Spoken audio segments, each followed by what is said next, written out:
Okay. तो हम सीखने जा रहे हैं कैलकुलस। ये होता क्या है वो समझेंगे बिल्कुल बेसिक से। तो साइमल्टेनियसली अपनी कॉपीज में तुम नोट कर सकते हो कैलकुलस। एक्चुअल में जब कुछ इस तरह के सिंबल्स, किस तरह के सिंबल्स, ये जब दिखते हैं बच्चों को कॉपी में, किताब में, इस तरह के सिंबल्स, कुछ इस तरह के सिंबल्स, तो कई बार तो बच्चे घबरा जाते हैं, पता नहीं ये क्या अजीब सा नया कुछ इंट्रोड्यूस हो गया। और एक बार जो डर जाता है फिर वो आगे तक डरता रहता है। But the fact is calculus के बिना आगे काम नहीं चल सकता।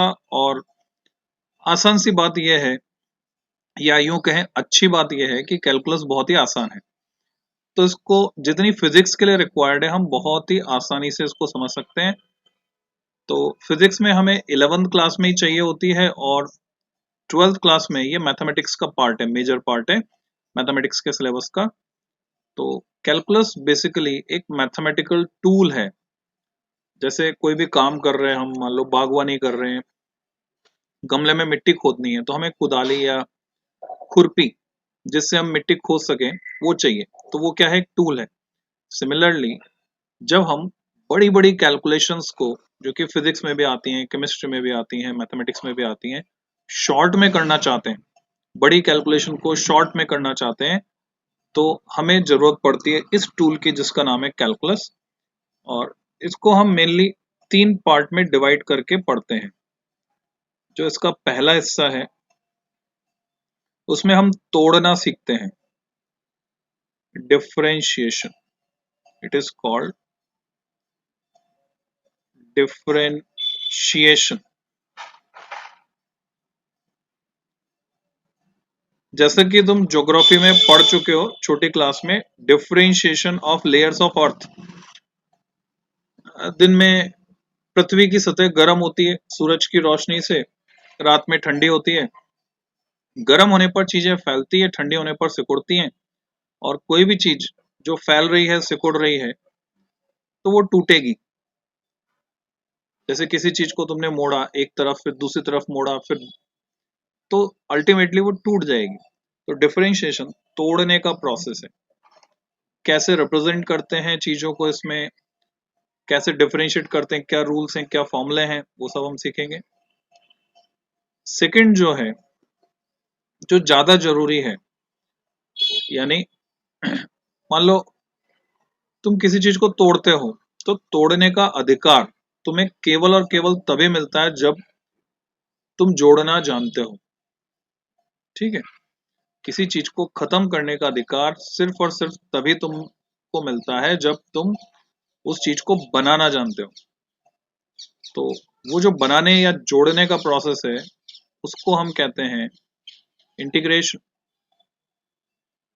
Integration is opposite process of differentiation. इसके भी सर्टेन फॉर्मूले, रूल्स, रेगुलेशन, वो सब हम सीखेंगे। और इन दोनों से लिंक होकर जो थर्ड पार्ट है इसका, जो स्पेसिफिक टाइप ऑफ प्रॉब्लम्स में हमारी मदद करता है या हमारे काम आता है। जैसे कि फॉर एग्जांपल मैं अगर तुमसे पूछूं कि तुम्हारे पास एक मास बॉडी है जिसका मास है m। Now divide it into 2 parts.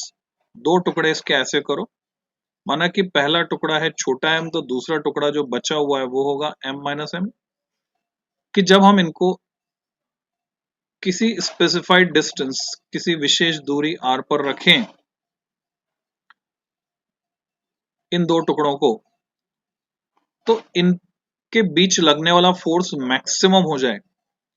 अगर हम चाहते हैं कि वो फोर्स मैक्सिमम हो जाए, तो बताओ स्मॉल m की वैल्यू कितनी, क्योंकि स्मॉल m की वैल्यू अगर हमें पता चल जाए तो कैपिटल M की तो ऑटोमेटिकली पता चल जाएगी। तो स्मॉल m की वैल्यू कितनी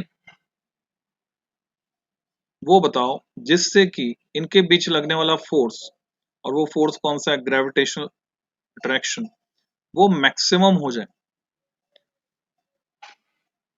तो फॉर्मूला जानते हुए भी, फॉर्मूला तुम जानते हो, what is the formula for F G, बताओ।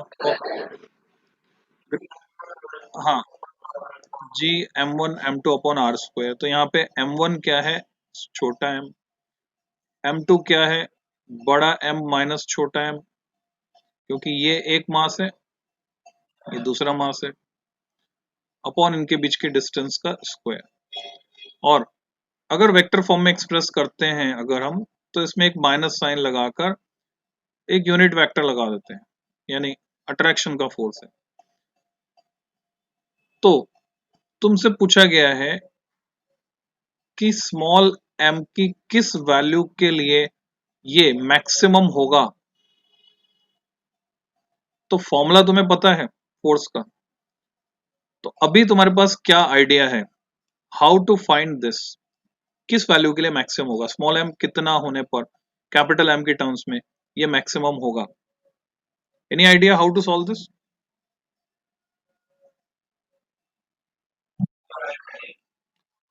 सिमिलर प्रॉब्लम तुम्हारे सामने रखी जाती है। There is a charge capital Q, now divide it into two parts, इसके दो टुकड़े ऐसे करो, माना कि पहला टुकड़ा है स्मॉल क्यू, तो दूसरा टुकड़ा होगा capital Q minus small Q, कि जब हम इन्हें कुछ दूरी r पर रखें तो इनके बीच लगने वाला इलेक्ट्रोस्टैटिक रिपल्शन, ये एक दूसरे को रिपेल करेंगे। क्यों रिपेल करेंगे? डेफिनेटली रिपेल करेंगे क्योंकि सेम नेचर के हैं, and like charges repel each other. तो ये जो इलेक्ट्रोस्टैटिक रिपल्शन होगा, अगर मैं उसको एफ ई से दिखा रहा हूं, तुमसे सवाल पूछा जाता है कि ये मैक्सिमम हो जाए, तो भले ही हमें फॉर्मूला पता है, how much is F E, electrostatic force Fa is small k, which is electrostatic constant, Q1 Q2, Q1 की जगह स्मॉल q, Q2 की जगह capital Q minus small q, दूसरा वाला charge, upon square of the distance. और vector form में अगर मैं लिखना चाहता हूं तो इसमें माइनस नहीं लगाते, because it is repulsive force, unit vector आ जाएगा डायरेक्शन के लिए आर कैप। तो फिर से एक बार हमको फॉर्मूला पता है, but the question is what should be the value of small q so that this force get maximized or become maximum. So can you suggest any method how to find that, कैसे पता लगाएं? तो अभी हमारे पास कोई idea नहीं है इसके लिए, हाँ थोड़ा बहुत दिमाग लगाओ तो एक मेथड निकल के आता है, हिट एंड ट्रायल मेथड।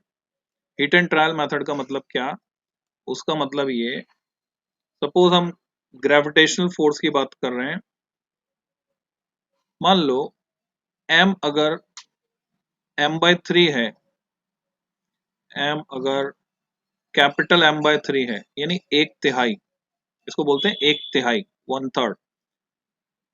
तो दूसरा वाला जो मास है कैपिटल M माइनस एम, यानी m माइनस m/3,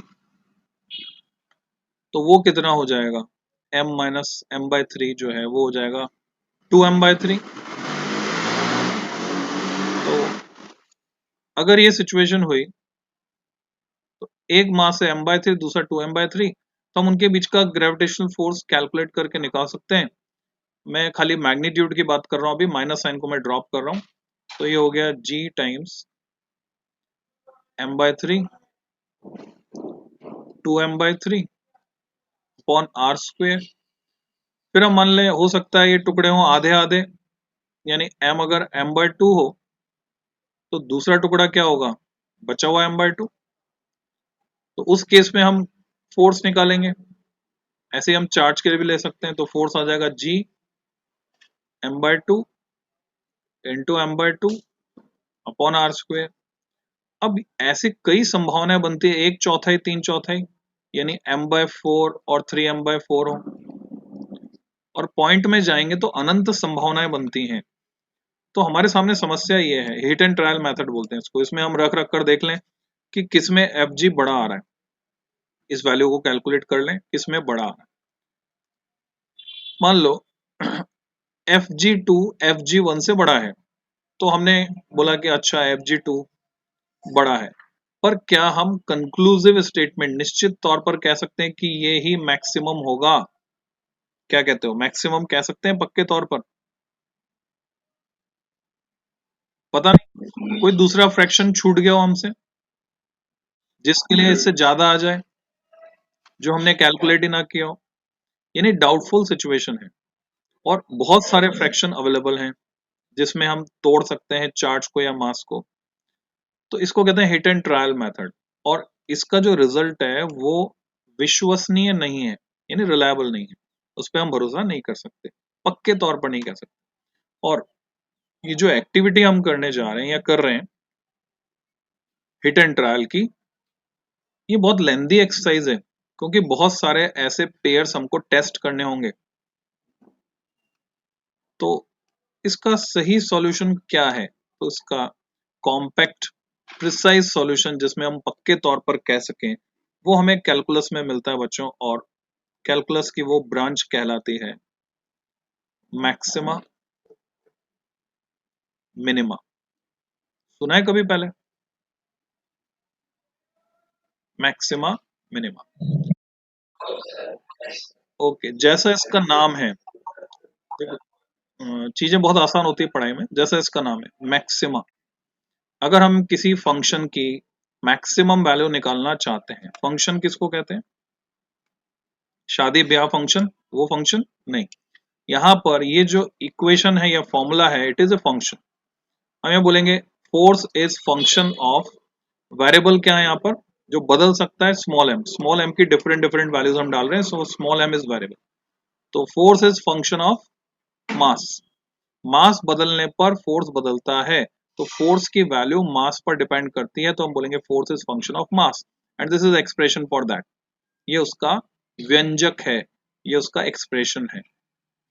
सो किसी भी फंक्शन की मैक्सिमम वैल्यू या मिनिमम वैल्यू वो हम निकाल सकते हैं।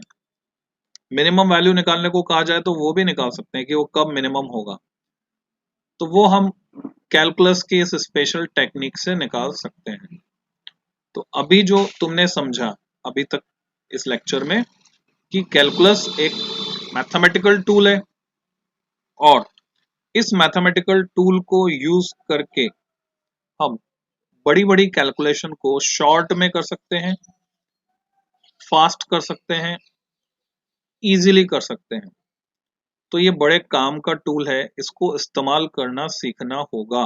How to use calculus for calculations. तो पहला जो तरीका है वो मैं सिखाने जा रहा हूं, बेसिक, दैट इज डिफरेंशिएशन। फिर स्टेप बाय स्टेप हम बाकी तरीके भी सीखेंगे। सो डिफरेंशिएशन और इंटीग्रेशन की पहले एक इमेज दिमाग में डालो।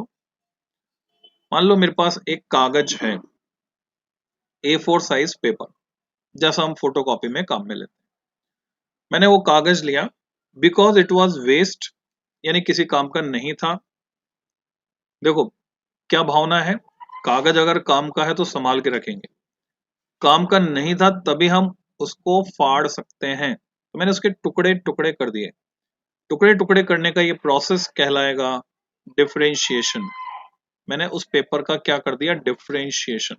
टुकड़े टुकड़े करके मैंने उड़ा दिया, आंगन में फैल गए सारे टुकड़े।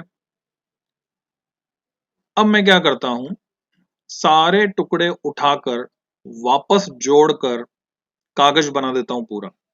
तो ये जो अपोजिट प्रोसेस हुआ जोड़कर कागज बनाने का, उसको बोलेंगे इंटीग्रेशन। अब ये जो इंटीग्रेशन है फर्दर, इसके टाइप्स हैं, मेन टाइप्स है डेफिनेट,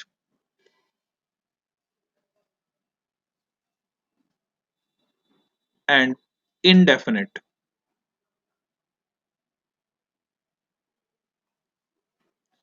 अब जो शब्दों के अर्थ आ रहे हैं उससे तुम्हें क्या समझ में आ रहा है? डेफिनेट निश्चित, इनडेफिनेट अनिश्चित। अगर मैं सारे टुकड़े उठाकर जोड़ता हूं, चाहे वो उड़कर कहीं भी गए हैं, एक एक टुकड़ा उठाकर जोड़ता हूं, then it is called indefinite integration. पर अगर मैं कुछ स्पेसिफिक टुकड़े उठाता हूं तो इसको हम डेफिनेट इंटीग्रेशन बोलेंगे, जो फर्दर दो तरह का हो सकता है।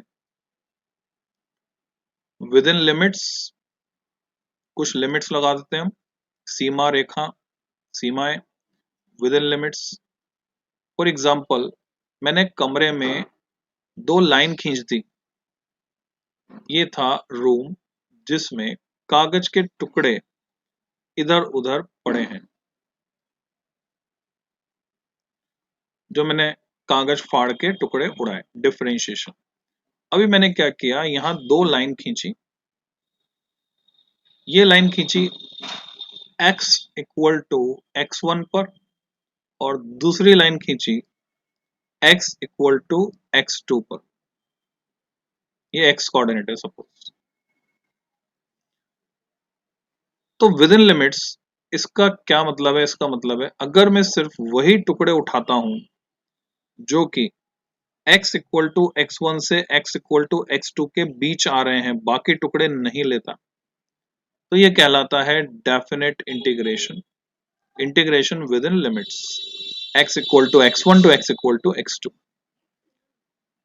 इसकी जगह पर अगर मैं कोई क्लोज पाथ यहां पे बना देता हूं, this is a close loop, एक बंद लूप, तो एक क्लोज पाथ बना देता हूं और सिर्फ वही टुकड़े उठाकर कागज में जोड़ता हूं जो इस लूप में आ रहे हैं, सिर्फ वही टुकड़े उठाकर जोड़ता हूं, तो वो कहलाता है इंटीग्रेशन। वही डेफिनेट इंटीग्रेशन कहलाता है।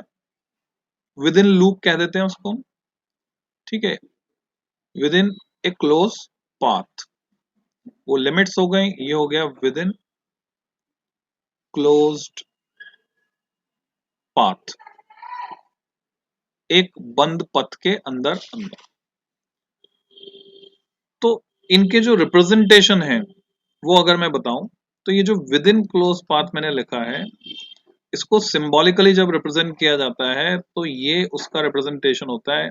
इसको हम पढ़ते हैं integration of y with respect to x। ये सब बताऊंगा, variable, constant, dependent variable, independent variable, ये सब नई टर्म्स है जो हमें सीखनी है, तो वो अभी सिखाऊंगा मैं। ये रिप्रेजेंटेशन है विद इन क्लोज पाथ का। और अगर मैं यहाँ पे नीचे x1 लिख देता हूँ, ऊपर लिख देता हूँ x2, तो ये जो रिप्रेजेंटेशन है ये है विद इन लिमिट्स का, ये इंटीग्रेशन का रिप्रेजेंटेशन है। और डिफरेंशिएशन के लिए रिप्रेजेंटेशन जो है वो ये वाला है, dy बाई dx। इसको हम पढ़ते हैं differentiation of y with respect to x, ऐसे पढ़ते हैं। तो ये कुछ चीजें हैं जो हमें सीखनी है। So let's start with differentiation. ये मैंने जस्ट थोड़ा बहुत इंट्रोडक्शन दिया कि किताबों में कई बार तुम्हें ऐसा कुछ लिखे हुए शब्द दिखाई दें अगर, तो उसका मतलब एक्चुअल में क्या होता है। Differentiation, integration within limits, integration with in A close path, ये इनके मीनिंग होते हैं। अब कैसे डिफरेंशिएट करना है, कैसे इंटीग्रेट करना है, सो सब heading you can apply differentiation. इसको अब डिटेल में पढ़ने वाले हैं और इस पे कई तरह के सवाल भी करेंगे, मैथमेटिकल क्वेश्चन भी करेंगे, फिजिकल क्वेश्चन भी करेंगे। डिफरेंशिएशन, इसको हम डिफरेंशियल कैलकुलस भी कहते हैं। तो यू समझो, एक हम यूज करते हैं सिंबल y, एक यूज करते हैं x। These are variables, y और x दोनों ही वेरिएबल हैं। एक डिपेंडेंट वेरिएबल है, एक इंडिपेंडेंट वेरिएबल है। उसका क्या मतलब, अगर मैं ऐसे लिखता हूं y equal to f bracket में x, does it make any sense to you? क्या तुम इसका मतलब समझते हो? ऐसे लिखने का मतलब क्या है, क्या कहते हैं इसको? Do you know anything about this?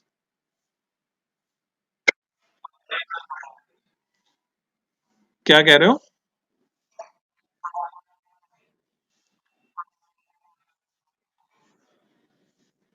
नहीं, ये हम कहते हैं फंक्शन। फंक्शन यानी उसका फलन, हिंदी में कहते हैं फलन।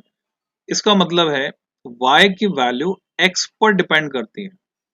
इसको हम क्या पढ़ते हैं? इसको हम पढ़ते हैं y इज फंक्शन। अब ये जो फंक्शन है इसको शॉर्ट में आगे जब भी मैं लिखूंगा हम ऐसे लिखेंगे f ऊपर छोटा सा n, फंक्शन।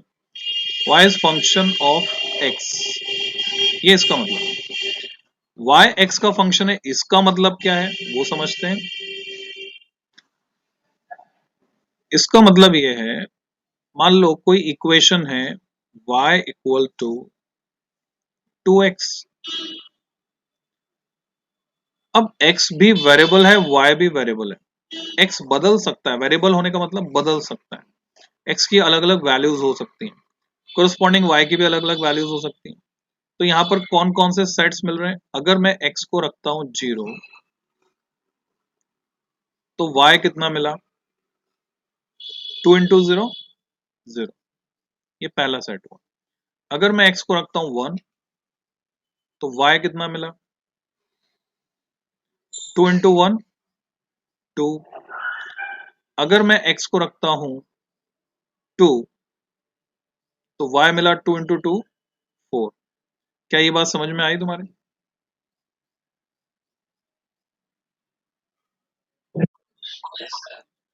तो हम देख रहे हैं यहाँ पे साफ साफ कि y की वैल्यू किस पर डिपेंड कर रही है? x पर डिपेंड कर रही है। तो हम बोलते हैं y is function of x। ऐसे ही ये तो पहला रूल हो गया, इस रूल के हिसाब से डिपेंड कर रही है। डिफरेंट रूल हो सकता है y हो एक्स स्क्वायर -4, तो अभी वैल्यूज चेंज हो जाएंगी, रूल चेंज हो गया, जिसके अकॉर्डिंग वो चेंज हो रहा है, y की वैल्यू चेंज हो रही है, वो रूल चेंज हो गया। ये रूल और भी कुछ हो सकता है, ये ऐसे भी हो सकता है y equal to 5x² -2x +5, whatever, अलग अलग तरह से कुछ भी हो सकता है। सिंपली इन सब के लिए हम क्या बोलेंगे? क्योंकि y की वैल्यू x की वैल्यू पर डिपेंड कर रही है, हम बोलेंगे y is function of x। तो जब भी तुम्हें डिफरेंशिएट करना है, तोड़ना है, तो किसी चीज को तो तोड़ोगे। पत्थर तोड़ना है तो पत्थर तो चाहिए तोड़ने के लिए। अब पत्थर कैसे टूटेगा, उसकी सर्टेन गाइडलाइंस है। तो डिफरेंशिएट करना है तो डिफरेंशिएट करने के लिए तुमको क्या चाहिए? कोई फंक्शन चाहिए। तुम डिफरेंशिएट करोगे किसी फंक्शन को, तो हम किसे डिफरेंशिएट करेंगे? y को डिफरेंशिएट करेंगे। y is dependent variable. y is dependent, किस पर डिपेंड कर रहा है? x पर डिपेंड कर रहा है, x के हिसाब से चेंज हो रहा है। तो y इज डिपेंडेंट, निर्भर, डिपेंडेंट वेरिएबल। है तो वेरिएबल, बदलता है।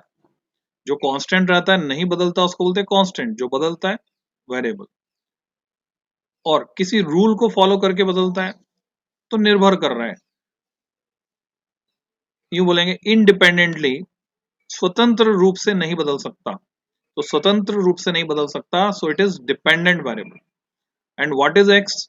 एक्स तो कुछ भी हो सकता है, स्वतंत्र रूप से बदल सकता है independently, so x is independent variable. लिखते चलना सब कुछ,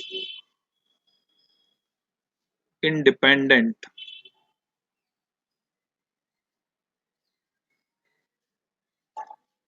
वेरिएबल।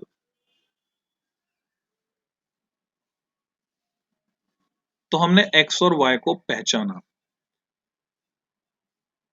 अब डिफरेंशिएट करने के लिए एक तो हमारे पास फॉर्मूला है, दूसरा हमारे पास फर्स्ट प्रिंसिपल है। फर्स्ट प्रिंसिपल से डिफरेंशिएट करना, फॉर्मूले से डिफरेंशिएट करना, these are two different aspects. क्योंकि हमारा काम फिजिक्स में सिर्फ फॉर्मूले से चल जाता है, तो हम फर्स्ट प्रिंसिपल से डिफरेंशिएट करना यहाँ नहीं सीखेंगे, उस डिटेल में हम नहीं जाएंगे। वो डिटेलिंग मैथमेटिक्स में तुम लोग सीखोगे। तो यहाँ तुम्हें ऐसे समझना है, y x का फंक्शन है, y is function of x, जैसे मैंने पहले लिखा था। अब y कुछ भी हो सकता है जो कि x पर डिपेंड करेगा, और x इंडिपेंडेंटली कुछ भी हो सकता है। सपोज इन जनरल y की जो कुछ भी वैल्यू है उसको अगर मैं लेता हूं x raise to power n, x raise to power n से दिखाने का फायदा यह है कि अगर मैंने n की वैल्यू 1 ली तो y इक्वल टू x हो गया, n की वैल्यू 2 ली तो y equal to x square हो गया, n की वैल्यू -2 ली तो y equal to 1 upon x square हो गया। क्योंकि यहाँ -2 अगर मैं लिखता हूँ n की जगह तो नीचे जाके +2 बनेगा डिनोमिनेटर में, तो 1 अपॉन एक्स स्क्वायर हो जाएगा। तो इस पॉइंट ऑफ व्यू से हम एक जनरल फंक्शन लेते हैं, इसको बोले general function y equal to x to power n। तुमने सीखा था कि किसी क्वांटिटी में चेंज को हम दिखाते हैं किससे, डेल्टा से। जैसे हमने दिखाया था डिस्टेंस को s से, डिस्प्लेसमेंट को वेक्टर s से, क्योंकि डिस्प्लेसमेंट वेक्टर है, डिस्टेंस स्केलर है। अगर मैं चेंज इन डिस्प्लेसमेंट दिखाऊं तो change in displacement delta s से दिखाऊंगा, और ये क्या होगा, final position s2 minus initial position s1, this is change. अब ये चेंज बड़ा भी हो सकता है, छोटा भी हो सकता है। अगर हम एक कंडीशन लगा दें कि ये चेंज बहुत छोटा है, इसको ऐसे समझो कि हम जानते हैं what is the relation between velocity and displacement. क्या तुम्हें याद है, पता है वेलोसिटी एंड डिस्प्लेसमेंट? क्या तुम जानते हो velocity is rate of change of displacement? Are you familiar? Yes और no? You are familiar with this expression, velocity is rate of change of displacement. Okay. यहां से तुम कोटा से जा रहे हो उदयपुर, कार में बैठ के जा रहे हो, क्योंकि पूरे टाइम कांस्टेंट वेलोसिटी से नहीं चल रही है गाड़ी। उदयपुर पहुंचने में तुम्हें 3 घंटे लगे।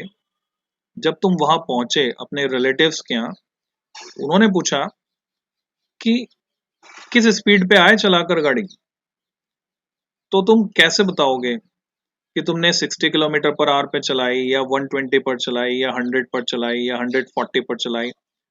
कैसे बताओगे? बताओ क्या जवाब होगा तुम्हारा?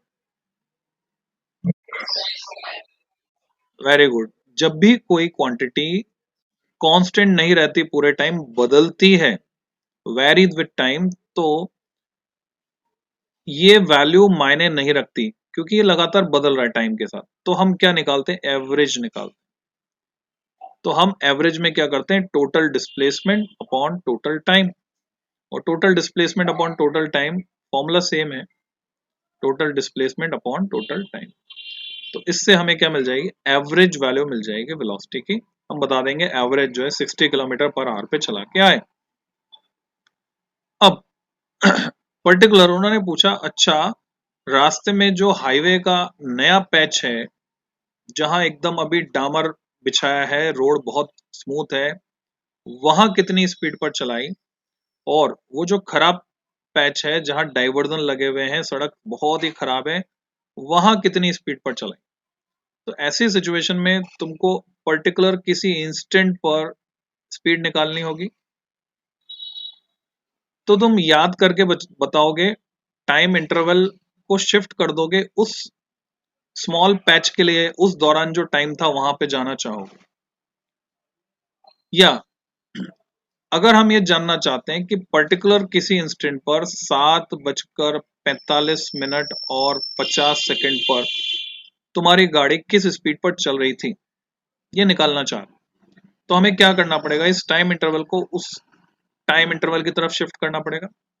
तो उसके लिए कंडीशन ये होती है, हम डिफाइन करते हैं इंस्टेंटेनियस वेलोसिटी, हिंदी में कहते हैं तात्क्षणिक, क्षण यानी सेकंड, तात्क्षणिक यानी किसी विशेष क्षण पर। तो तात्क्षणिक वेग यानी इंस्टेंटेनियस वेलोसिटी निकालने के लिए हम यहाँ पर जो स्पेशल प्रोसेस करते हैं उसको बोलते हैं लिमिट लगाना, सीमा बांधना। हम यहाँ लिमिट लगाते हैं, LIM से भी दिखा सकते हैं, एक और नोटेशन है LT से भी दिखा सकते हैं, आइदर LIM और LT। तो मैं क्या करता हूँ, लिमिट लगा देता हूँ कि ये जो टाइम इंटरवल है डेल्टा टी, ये छोटा होते होते जीरो की तरफ जा रहा है, टेंडिंग टुवर्ड्स जीरो। इतना छोटा हो रहा है कि ये इस इंस्टेंट पर पहुंच जाएगा जिस इंस्टेंट पे मुझे वेलोसिटी चाहिए, और उस समय जो डिस्प्लेसमेंट था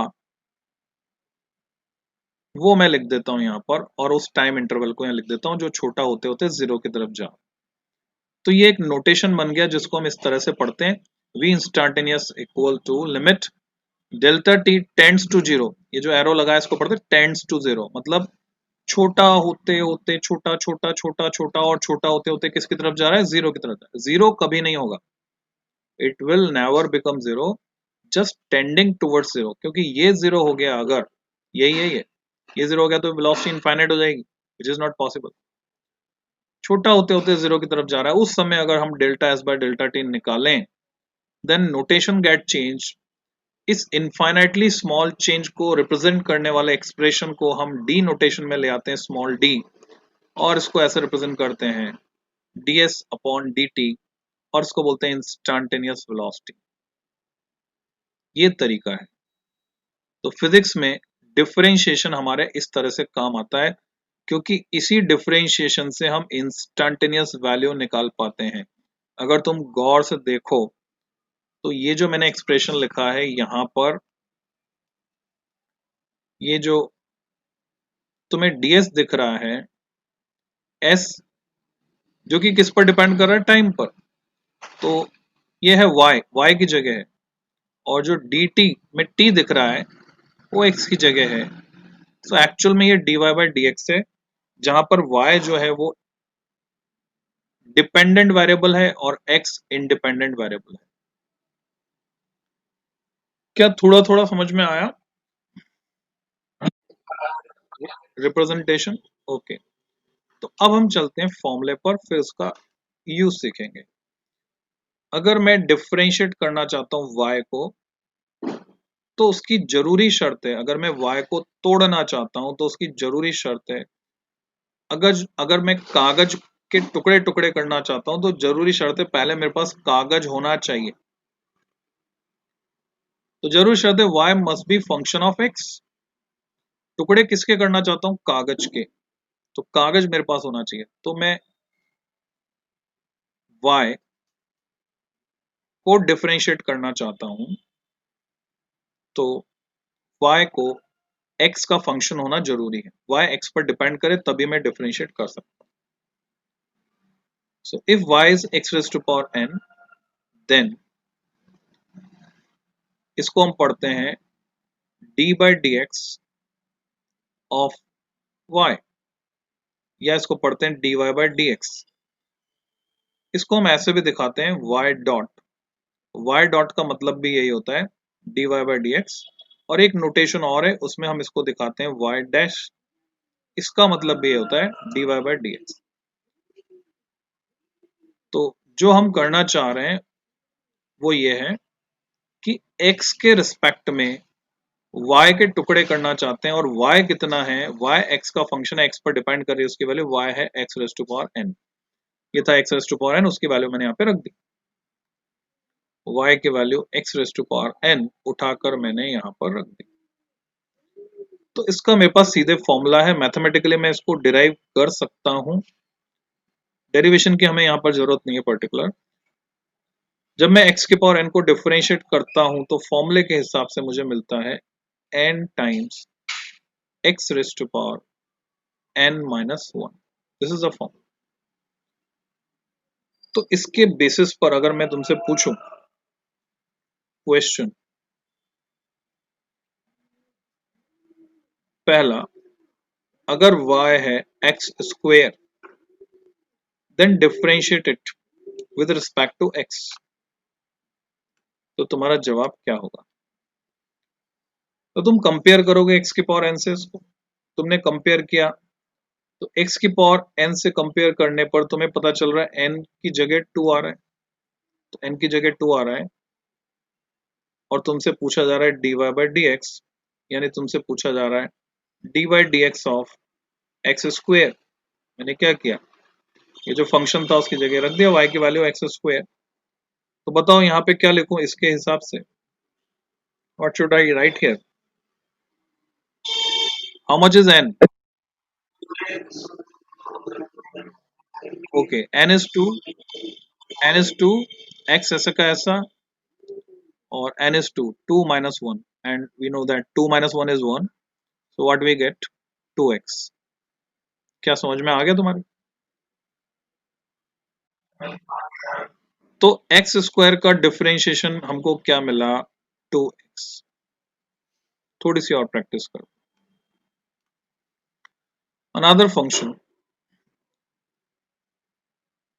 y equal to x cube.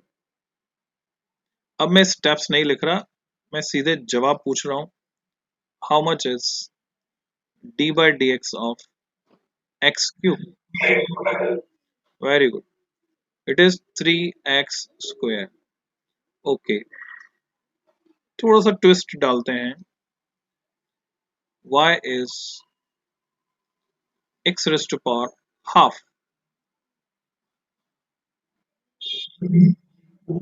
Now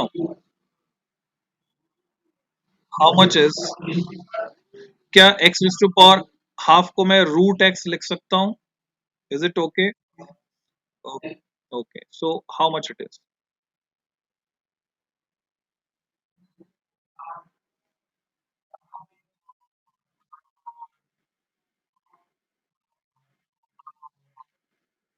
Half minus 1, n minus 1 है ना, half minus 1। तो क्या मिला हमें, half x raised to power, आधे में से माइनस का एक गया तो माइनस आधा बचा। फिर मैं इसको क्या लिख सकता हूँ, हाफ, जब पावर ऊपर होती है वहां से अगर मैं नीचे ले जाऊं तो पावर का साइन चेंज हो जाता है, ये बन गया x raise to power half, plus में, ऊपर था माइनस में, नीचे जाकर बना प्लस में। ये x raise to power half is nothing but root x, तो मुझे क्या मिला, 1/2 root x. Is it okay? जो स्टेप नहीं समझ में आई पूछो। तो रूट एक्स का डिफरेंशिएशन 1/2 रूट एक्स है। अब जो रिक्वायरमेंट है यहाँ पर, तुम इस तरह से इसको समझो कि ये बीच की स्टेप्स लिखने की जरूरत तुम्हें नहीं पड़नी चाहिए। प्रोग्राम योर माइंड और योर ब्रेन अकॉर्डिंगली दैट इस स्टेप से तुम्हें, तुम्हारे दिमाग में सीधे ये स्टेप आ जाए। ये सब दिमाग में चलना चाहिए, इसको हमें लिखने की जरूरत नहीं पड़नी चाहिए। तो उसके हिसाब से सोचना है हमको और उसके हिसाब से अपनी प्रैक्टिस बनानी है।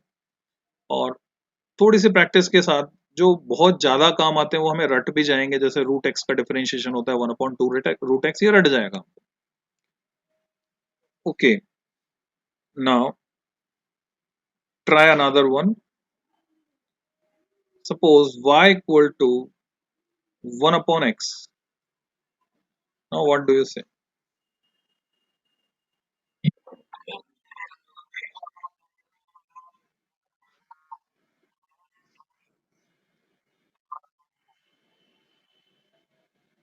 तो उसको इस फॉर्मेट में क्या लिखोगे?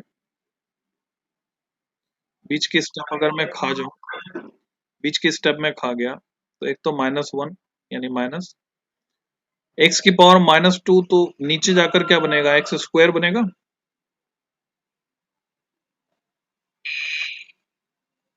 देखो खा के देखो स्टेप, सुबह सुबह नाश्ता कर लो।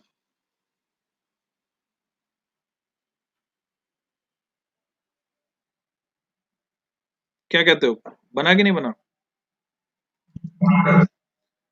सो 1/x का डिफरेंशिएशन हुआ -1/x स्क्वायर।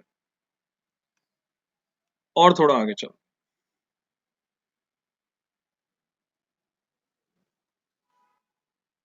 अगर y है किसी कांस्टेंट a के बराबर, where a is a constant, a कुछ भी हो सकता है, 2 हो सकता है, 4 हो सकता है, it is a constant, variable नहीं है। और मुझे इसको डिफरेंशिएट करना है, तो मैं कैसे डिफरेंशिएट करूंगा वो हमें समझना है। कांस्टेंट का डिफरेंशिएशन निकालना। अब इसके लिए तुम्हें ये एक बात और पता होनी चाहिए, अगर मैं तुमसे पूछूं किसी भी क्वांटिटी की पावर जीरो कितना होता है, 1। तो अगर ये तुम्हें अच्छे से पता है, ये फील है तुम्हारे अंदर, x raise to power zero is 1, y raise to power zero is 1, 1000 raise to power zero is 1, any quantity raise to power zero is 1। So मैं उसको यहाँ पर कैसे यूज करूंगा वो देखो। a जो कि एक कांस्टेंट है, तो y की वैल्यू, a तो कांस्टेंट है तो y वेरिएबल बचा ही नहीं, तो हम y को x का फंक्शन अगर लिखना चाहते हैं, x की जगह a है, तो x का फंक्शन नहीं दिख रहा है यहाँ, x तो दिख ही नहीं रहा। तो x को पिक्चर में लाने के लिए अगर मैं a को 1 से मल्टीप्लाई कर दूं, कोई फर्क पड़ रहा है? a इंटू वन भी 1 a ही होता है, और उस 1 की जगह अगर मैं लिख दूं x की पावर 0, तो कोई फर्क पड़ रहा है? क्योंकि x की पावर 0 तो 1 है। तो पर जब मैंने x की पावर 0 लिखा, तो अब ऐसा दिख रहा है कि y x का फंक्शन है, x की पावर 0। तो अब मैं जब डिफरेंशिएट करूंगा, dy बाई dx पता करना है, तो मैं उसको ऐसे लिखूंगा, dy बाई dx, इसका मतलब ये हुआ d by dx of a times x raise to power 0। उसका मतलब ये हुआ a कांस्टेंट, उसको हम बाहर निकाल देंगे। जब भी हम डिफरेंशिएट करते हैं, किसी वेरिएबल को तोड़ सकते हैं, कांस्टेंट है उसका डिफरेंशिएट नहीं कर सकते, तो ये हमारे पास बचेगा। तो जब भी तुम्हें डिफरेंशिएट करना है, कोई कांस्टेंट अगर उसमें आ रहा है, तो उसको हम आगे निकाल के मल्टीपल की फॉर्म में रख देते हैं। तो अब इसको हम फॉर्मूला लगाएंगे, n x raise to power n minus 1। तो ए एन एक्स, एन कितना है 0, x raise to power n 0 minus 1। अब तुम देखते हो जब यहाँ 0 आ गया, 0 से कोई भी चीज मल्टीप्लाई तो पूरी 0 बन जाती है, तो हमें क्या मिला 0। कहानी खत्म। देखो क्या समझ में नहीं आया,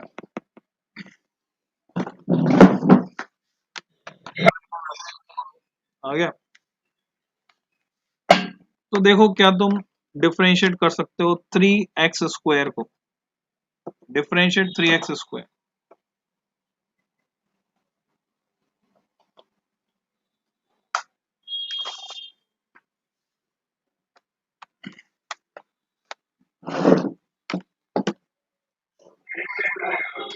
6x आएगा। वेरी गुड, क्योंकि 3 को हमने कांस्टेंट बाहर निकाल दिया, x स्क्वायर का डिफरेंशिएशन 2x, तो इट बिकम 6x। तो ऐसे में कुछ एक्सरसाइज तुमको दे देता हूँ, फिर हम मिलेंगे मंडे को। तो छुट्टी में तुम थोड़ा सा इसको प्रैक्टिस कर लो, और भी क्वेश्चंस जो तुम करना चाहो करो, अपनी बुकलेट से फिर पूछ लेना मेरे से। So you have to differentiate ax square plus bx plus c, जहां पर a b और c कांस्टेंट है, यानी ये y की वैल्यू है। ये जो है मैंने फंक्शन दिया है, this is value of y। You have to differentiate x square plus 1, you have to differentiate 5x cube minus 2x। अब इसमें क्या करेंगे, जैसे एक से ज्यादा टर्म्स आ गई, तो वही प्लस साइन लग जाएगा, इंडिविजुअली अलग अलग डिफरेंशिएट होंगी सारी टर्म्स। Minus 2x plus 6,